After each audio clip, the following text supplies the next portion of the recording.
后来这样的佛教呢，从大的语系上面讲，就是南传佛教，就主要兴盛在缅甸啊、泰国啊、斯里兰卡等等。然后北传佛教的话呢，就是主要是中国、日本啊、韩国啊等等，就是兴盛于这些地方。还有一个就是叫藏传佛教，那藏传佛教呢，就是主要是在西藏啊、在蒙古啊，以及就是现在这个很多欧美的西方国家，所以大的方面有3个流派。In terms of the different schools or sects of Buddhism, it is divided by its language streams as well, such as the Theravada tradition of Buddhism that is propagated mostly around Myanmar, Thailand, Sri Lanka, and so on, and the Northern Buddhism or the Han Buddhism that is mostly propagated in China, Japan, and Korea. And the third one is Tibetan Buddhism that is mostly propagated in Tibet, Mongolia, and a lot of places in the West. 那这个藏传佛教呢，就是实际上是在藏地，就是应该是公元就是333年，就是在那个时候呢，从藏地当时的国王叫做是第8代国王，就是他托人念真，在那个时候呢，就是开始。从这个西藏，就是这块土地上呢，就是慢慢就是兴盛一直就发展。虽然中间有各种这个一些风风雨雨，但是到今天为止的话呢，都是一直是完好无损的保留在这个世界上。Tibetan Buddhism started to propagate around the Tibetan plateau around the year of 333 CE, and that was around the time of the 28th king of Tibet, and his name was Totori Nyentsam. And at that time, Tibetan Buddhism started to slowly being propagated, being taught, being prosperous, and then further developed, despite the different difficult obstacles that happened in history. Even till today, the teachings of Tibetan Buddhism is still uninterrupted. 这个藏传佛教呢，也就是说是1600多年的历史。那么如今的话呢，就是应该遍布于就是世界上的很多国家。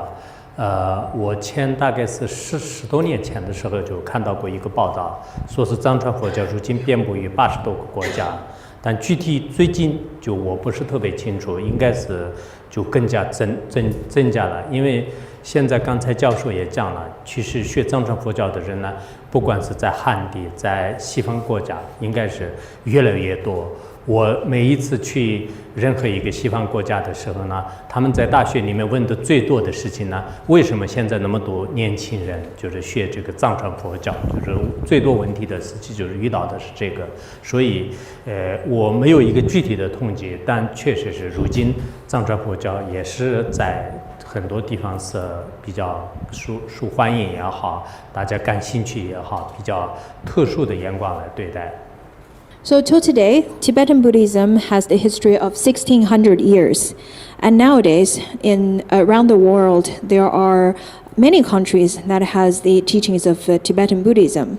I've read a report about 10 years ago, and back then it was stated that over 80 countries around the world has the propagation or the teachings of Tibetan Buddhism. I'm not sure about the numbers now, but I guess that it's been increased and there are many more countries nowadays that has the teaching of Buddhism. Because as the professor was stating that nowadays in both mainland China as well as in lots of the Western countries, increasing number of people are interested in Tibetan Buddhism. In fact, the most frequent question that I was asked to about why young students, is usually why are there so many people so interested in Tibetan Buddhism? Although I don't really know the number of the countries or people around the globe are studying Tibetan Buddhism, but I think the number is increasing. 藏传佛教虽然在内部就是分了很多，比如说尼玛派啊、格鲁派啊、萨迦派啊、噶举派啊、觉囊派啊，就有好多不同的派。但实际上呢，他们的基本的修法和次第修行的次第呢，都大同小异，就没有什么大的方面的差别。Although within the Tibetan Buddhism there are many schools such as the Nyingmapa, the Gelugpa, the Sakyapa, the Jonampa, the Kagyupa, and so on. But in fact, the practices, the rituals are not that much different. 而且藏传佛教呢，它可以北传佛教的教义，也就是说，现在在汉地和很多地方流行的这个北传佛教的宪宗的所有的，包括像《金刚经》啊、《阿弥陀经》啊等等，就是这些也可以在学习。然后我们南传佛教当中呢，所讲到的一些法句经啊、阿含经啊，还有毗赖耶经、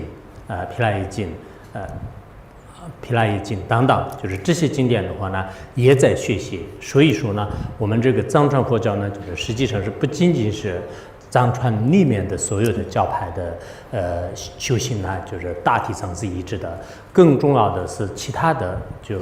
宗派的这些教义呢，就是也在学习。In fact, not just about the rituals, the system of progressive studies are also similar within the different schools. On top of that, the Tibetan Buddhism teaching, along with the exoteric teachings from Han tradition, are very similar as well. The teachings from Lotus Sutra, from Amitabha Sutra, the Vinaya Sutra, and so on. There are a few other sutras that Khenpo stated. So in Tibetan Buddhism, not only within those different schools within Tibetan Buddhism are very similar, but the studies of those texts are similar. In fact, the studies between Tibetan Buddhism as well as those of Han Buddhism are very similar as well.